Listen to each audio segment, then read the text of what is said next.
Good morning. Good morning to all the third BCom computers and general students.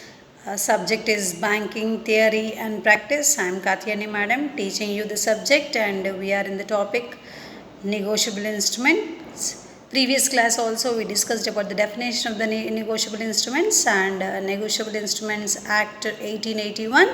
According to section 13, three negotiable instruments are there. One is the promissory note, second one is the bills of exchange, and the third one is check. Promissory note is explained according to the section 4 of Negotiable Instrument Act of 1881. So today we are going to learn about the bills of exchange, the second negotiable instrument according to 1881. So negotiable instrument, that is bills of exchange, is explained according to section 5 of negotiable instrument. So definition you can see.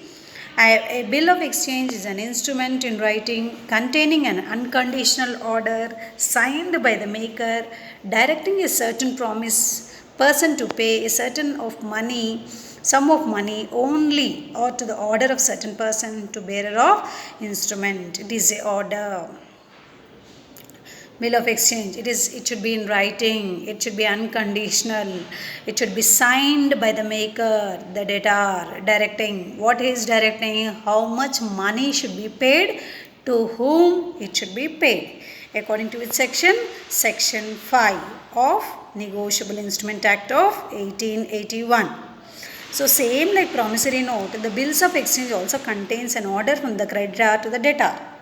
From the creditor to the debtor, certain amount to promise. An instrument should be in writing, it should be unconditional, it should be mentioned clearly by the creditor as well as the debtor. Parties, if you see, there are 4 parties here. First one is drawer, next one is drawee, next one is the payee and the acceptor. The person who makes the bill of exchange is called as drawer, who is preparing it. The person who is directed to pay, for who should pay the amount, is called as a drawee. The person to whom the payment is to be made is called as a payee. Person who should pay is drawee. To whom it should be paid is payee. When the drawee accepts the bill, it is called as a acceptor. Who is acceptor? Drawee is acceptor here. So he is accepting the bill. Okay, that is called as a acceptor. When you see the characteristics of the bills of exchange, the amount payable must be certain. How much amount is due or how much amount is taken should be clearly mentioned. The payment must be made in money only, not in instruments or any other property or assets. The bills payable may be either on demand or a specified period of time. So, suppose in a bills of exchange it is mentioned that after 3 months I am going to pay. But the person who gave the money, he may be in need of money. Okay, he may ask you, he may demand you to pay the amount. So, when there is a demand of payment, definitely you should pay. That is called as either on demand or after according to the period mentioned. The bill may be payable either to the bearer or to the order of payee. It should be paid only to the payee. Format of the bills of exchange you see here. You can see the format. Amount is given, date is given, the place is given on the right side corner. It is again mentioned that 3 months after the date, pay to Rama or order the sum of 500 rupees for value received. Whom it should pay? To Psycho it should be paid, accepted by Psycho. The address, in case of need, with the Canara Bank. It can be submitted in the bank also, that is only in Canara Bank. This bills of exchange is going to be accepted. So stamp is compulsory on the bills of exchange. I tell you once again, bills of exchange is explained according to section 5 of Negotiable Instrument Act. One more point, special point is also there in bills of exchange. Some people don't know clearly what is bills of exchange. In simple words, easily understandable way, I am telling what is bills of exchange. Let me give you one example. 2 people A and B are there. Okay, A is selling goods, B is a customer. So from A, B purchased the goods. Who purchased? B purchased the goods but did not pay the amount. You are able to understand me? Who purchased? B purchased. From whom he purchased? From A he purchased. So when he purchased, he should pay the amount, no? He did not pay. So what he said, after 3-4 months, I am going to pay the amount. So the A is asking that it should be in written format. Because it is on goods, he is giving a document called as bills of exchange. This is a negotiable instrument. That is according to the statutory, according to the Indian law. Bills of exchange can be given for the goods. So A is writing, preparing these all things, and B is signing on that, stamping on that, keeping the stamp and accepting that after so and so date I am going to promise to you. Clear? The matter is over. 3 months date is over. May 10th came. 3 days he waited. May 14th the A person is asking the amount, but B is not ready to pay. So at that time A can submit this bill in bank.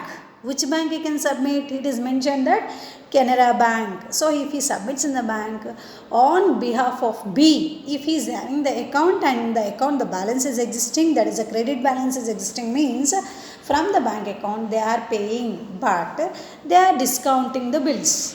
Why they are discounting? Suppose how much rupees is paid here, example 500 rupees, means it pays only 480 rupees. Who is going to pay? Bank is going to pay. Why it is deducting 20 rupees extra service charges? Because on behalf of B, when you are in demand, bank is paying the amount to you. Clear? That is called as bills of exchange. Next important negotiable instrument is check. According to section 6 of the Negotiable Instrument Act, check is explained. According to which section? Section 6. I repeat once again, section 4 is explaining promissory note. Section 5 is explaining bills of exchange. Section 6 is explaining check. All the three are explained under section 13(1)(3). According to which act? Negotiable Instrument Act 1881. A check is a bill of exchange drawn on a specified banker and expressed to the payable otherwise than on demand. The maker of the bill of exchange or check is called as drawer. So bank is a drawer here. The person thereby directed to pay is called as a drawee. The person who is paying, drawee. You can see the picture of the check, and everyone are aware of the format of the check. Every person knows how the check is going to exist. Payee, crossed check. You can see the arrow there. 2 cross lines are present on the left hand side of the check.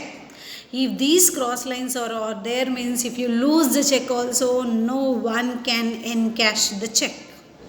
If 2 lines are missing, the person who received the check can exchange and take the money. Clear? So date is there, April 2005, 21st, pay is Charity Alliance, New Delhi. So for that account only the amount goes, how many rupees? 1000 rupees. Account number is there, company, everything is mentioned. This is the format of the check. So I'll give you the definition also. A check is a document of very good importance in the commercial world. What? A check is a document of very good importance in the commercial world. Who introduced? Gilbert introduced the modern spelling of check. See the parties of the check. 3 people are there. Drawer, drawee, pay. The person who makes a check is called as drawer. The person who is directed to pay is called as drawee. The person to whom the payment is made is called as a payee. 3 parties. Characteristics of check, same thing. It should be in writing. Express order to pay, for whom it should be paid. It should be clearly mentioned. Definite and unconditional order, signed by the drawer. Order to pay certain amount, payable on demand. How many characteristics are there? 6 characteristics are there. It should be in writing. It should be express order to pay, definite and unconditional order, signed by the drawer, order to pay certain amount, payable on demand. Next, You can see the silent features of the check you saw just now, and we are also knowing the parties. So we also learned about the parties of the check, essential features. So crossing of check. A check is said to be crossed when it bears across its face two parallel lines, transfer lines, which are usually drawn on the left hand top corner of the check. So I will show you. You can see here clearly a pink color arrow is showing you a two crossed lines. Okay, near the pay you can see the arrow. Two crossed lines are there. That two crossed lines, if it is there on the check, means it is called as a crossed check. Legally, there are two kinds of crossing. How many types of crossing is there? Two types of crossing. Crossing means what? On the left hand top of the check, two parallel transfer lines are drawn, means it is called as crossing of check. General crossing. The drawing up of two parallel lines on the face of the check at the top left hand corner with or without the words and company, not negotiable, or account payee only is known, means it is called as a general check. So general check means what? Name of the company is mentioned, payee is mentioned, means it is called as a general crossing. Special crossing means what? A check is deemed to crossed especially when it bears across its face the name of the banker, either with or without the words not negotiable. Not negotiable is there and name of the banker is there, means it is called as a special crossing. How many types of crossing is there? Two types is there here. It is general crossing and special crossing. Special crossing, what is there in the special crossing? Name of the banker and words not negotiable is there, means it is called as special crossing. General crossing means company. Okay, account payee is there, means general crossing. A negotiable instrument is said to be dishonored by non-payment when the maker, acceptor or drawee, or in case maybe makes default in the payment upon their duly required to pay the same. So dishonored means what? Not accepted. Who did not accept the check? What you gave, the bank did not accept, means it comes under dishonored. So there are many cases, many situations how the check is going to become dishonored. So dishonor by non-payment, dishonor by non-acceptance. So see here, what is the meaning of dishonor by non-payment? When the maker of the note, acceptor of the bill or drawee of the checks makes default in payment upon being duly required to pay the same. Some mistake is done, default is made according to section 92.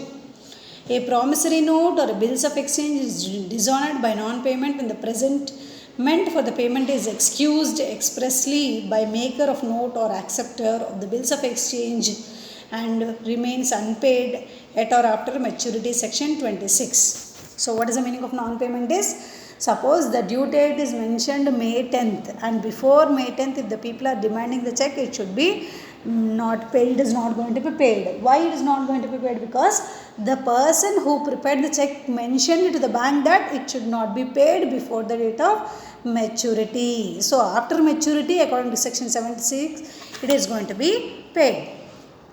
Effect of dishonor: the holder becomes entitled to sue parties liable to pay thereon.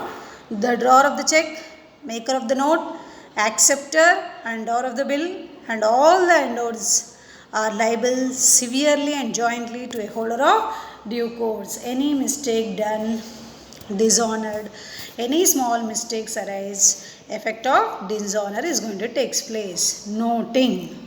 What is noting? Noting is a convenient method of authentication. The fact of dishonor.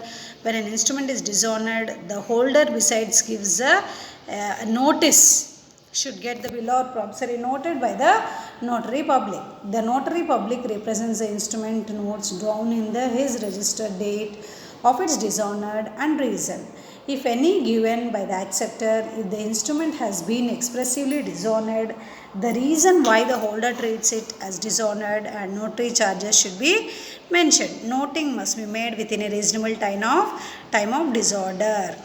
dishonor. Noting is not compulsory in case of inland bills or foreign bills must be protested. It is required by law of place where drawn. So noting means if it is not accepted because any mistakes means so some charges are going to be sent to the person who made the check. So for inland bills the notary is not there, whereas for the foreign bills it is there. Protesting, holder in due course. Holder in due course means holder is a person who is entitled to his own name to possession of the negotiable instrument and to recover the amount thereon. Holder is a person who is entitled in his name to possession and negotiable instrument and to recover the amount, who is going to take the amount.